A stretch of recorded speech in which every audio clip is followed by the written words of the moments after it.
जय हिंद बच्चों। आज हम पॉलिटिकल साइंस के कुछ ऑब्जेक्टिव प्रश्न करने जा रहे हैं, क्योंकि निरंतर हमें विद्यार्थियों से यह आग्रह हो रहा था कि सर आप पॉलिटिकल साइंस का भी कुछ प्रश्न करिए, क्योंकि हमें बहुत दिक्कत आ रही है।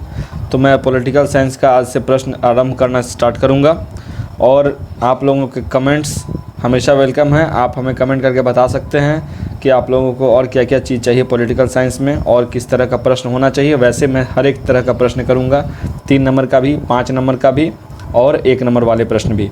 आपको मैं बता दूं कि पॉलिटिकल साइंस का पेपर कुल मिला के 100 नंबर का होता है, जिसमें आपको 40 नंबर के ऑब्जेक्टिव होते हैं और आपको 30 नंबर का 3 नंबर का प्रश्न 10 3 नंबर के प्रश्न होते हैं, 10 या 30, ठीक है। और आपको 5 नंबर के 6 प्रश्न होते हैं, 5 6 30। तो 40 प्लस 30 प्लस 30 कुल हो गया कितना, 100 नंबर के आपके प्रश्न हो गए। तो अभी हम मॉडल पेपर से स्टार्ट करते हैं, क्योंकि मॉडल पेपर ऐसा चीज़ होता है जो हमेशा बोर्ड्स में पूछा जाता है। चलिए तो हम स्टार्ट करते हैं, सबसे पहले प्रश्न की ओर आते हैं। भारत में निर्वाचन आयोग का गठन कब हुआ? When was the formation of Election Commission of India? 1949, 1950, 1951, 1952। सही आंसर होगा 1950। निर्वाचन आयोग का गठन 1950 ईस्वी में हुआ था, ठीक है, जिसे हम इलेक्शन कमीशन ऑफ इंडिया भी बोलते हैं, जो इलेक्शन करवाती है। भारत के प्रथम शिक्षा मंत्री कौन थे? Who was the first education minister of India? K M. Munshi, Sardar Vallabh Bhai Patel, Abul Kalam Azad, Sucheta Kripalani.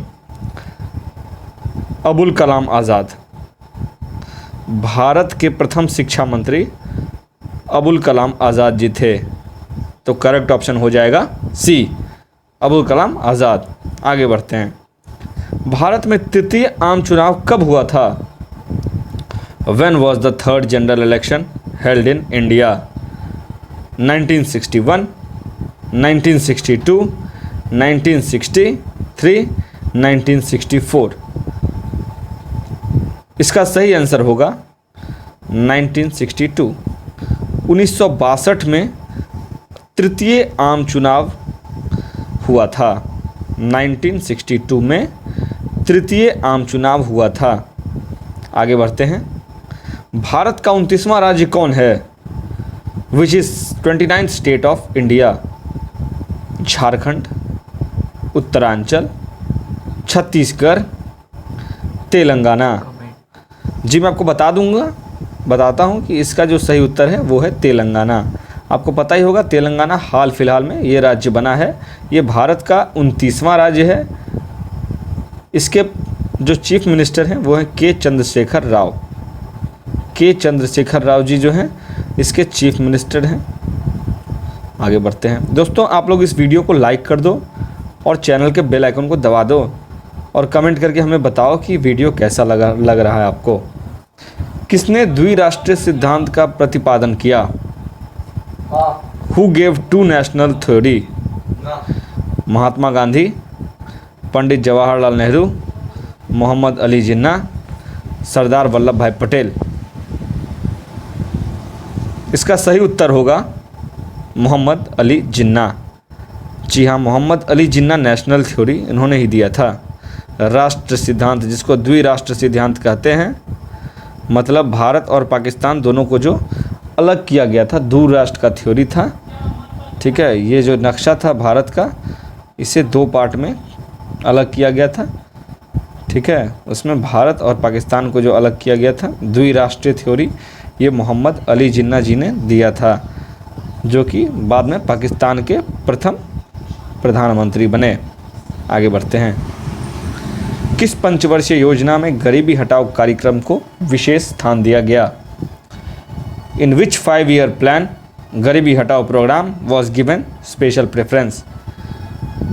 प्रथम योजना 1951 से 1956, तीसरी योजना 1961 से 1966, पांचवी योजना 1974 से 1959, छठी योजना 1980 से 85। जी मैं आपके बता दूं कि इसका सही ऑप्शन है घ, छठी योजना। यानी डी, सिक्स्थ प्लान। इसी प्लान के दौरान गरीबी हटाओ कार्यक्रम का नारा दिया गया था। ये 1980 से 1985 में चली थी। आगे बढ़ते हैं। भारतीय जनता पार्टी की स्थापना कब हुई? भारतीय जनता पार्टी मतलब बीजेपी। तो पूछा जा रहा है कि बीजेपी की स्थापना कब हुई? 1977, 1980, 1982, 1984। सही आंसर है 1980। भारतीय जनता पार्टी की स्थापना 1980 ईस्वी में हुई है। ठीक है, 1980 ईस्वी में। आगे बढ़ते हैं। भारत में सहकारी दूध उत्पादन का आंदोलन कहाँ शुरू हुआ था? From where was dairy cooperative movement stated in India? तो जी ये बहुत महत्वपूर्ण प्रश्न है। गुजरात, महाराष्ट्र, राजस्थान, मध्य प्रदेश। तो जी मैं आपको बताना चाहूँगा कि इसका सही उत्तर है गुजरात।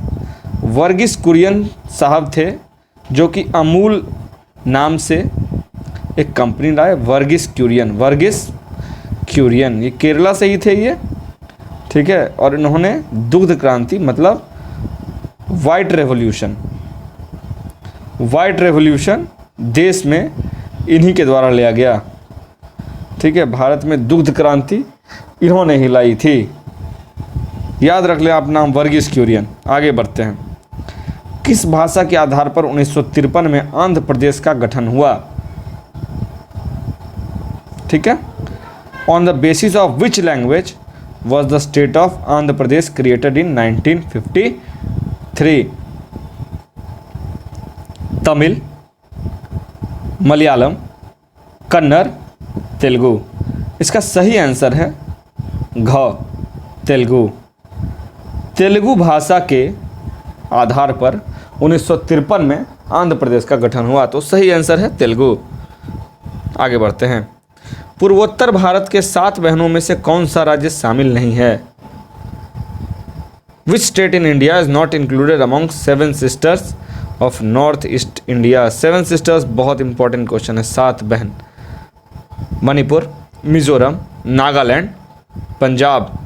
जी मैं बता दूं इसका सही आंसर है पंजाब। ठीक है, पंजाब 7 सिस्टर्स में इंक्लूडेड नहीं है। आगे बढ़ते हैं। प्रधानमंत्री लाल बहादुर शास्त्री ने किस समझौता पर हस्ताक्षर किया? Which agreement was signed by prime minister Lal Bahadur Shastri? जी बता दूं यहाँ गैप नहीं दिया गया है, गलत स्पेलिंग भी लिखा हुआ है। तो प्रधानमंत्री लाल बहादुर शास्त्री ने किस समझौता पे हस्ताक्षर किया?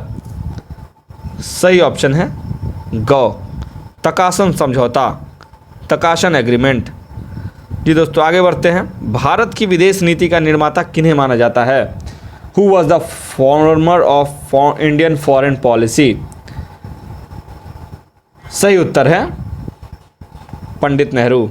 जी हाँ, नेहरू जी ने ही इंडियन फॉरेन पॉलिसी का निर्माण किया। विदेश नीति का निर्माता इन्हें ही कहा जाता है, पंडित जवाहरलाल नेहरू, जो हमारे देश के प्रथम प्रधानमंत्री भी थे। आगे बढ़ते हैं। भारत में दूसरा सफल परमाणु परीक्षण कब किया? When was the second successful nuclear test in India? 1971, 1974, 1980, 1998। 1998 में सफल परमाणु परीक्षण दूसरा 1998 में किया गया था। आपको मैं बता दूं, सफल परमाणु परीक्षण 1998 में किया गया था, जब अटल बिहारी वाजपेयी जी का शासन था। बांग्लादेश का उदय कब हुआ? In which year was Bangladesh created? 16 दिसंबर 1971, 30 अक्टूबर 1971, 10 अगस्त 1962, 5 मार्च 1972। सही ऑप्शन है 16 दिसंबर 1971। 16 दिसंबर 1971 को बांग्लादेश का उदय हुआ। पहले इसे आप वेस्ट पाकिस्तान भी कह सकते थे, बट उस वक्त इंदिरा गांधी जो हमारी माननीय प्रधानमंत्री जी थी, जो भारत की प्रथम महिला प्रधानमंत्री बनी, उन्होंने इस ईस्ट और वेस्ट पाकिस्तान में बांग्लादेश को आज़ादी दिलवाने की काम करवाई। आगे बढ़ते हैं। और इस तरह से बांग्लादेश अलग हुआ, जो कि भारत के लिए एक बहुत बड़ी खबर थी। किस देश ने 1962 में भारत पर आक्रमण कर पंचशील संधि का उल्लंघन किया? Which country violated the Panchsheel agreement bye attacking on India in 1962? ये स्पेलिंग गलत दिया हुआ है। पाकिस्तान, चीन, सोवियत संघ, अमेरिका। जिसका सही उत्तर होगा चीन। चीन जो कि अपने आदत से मजबूर है, अभी भी आप देख रहे हैं पूरी देश इसकी तबाही के चंगुल में जकड़ा हुआ है।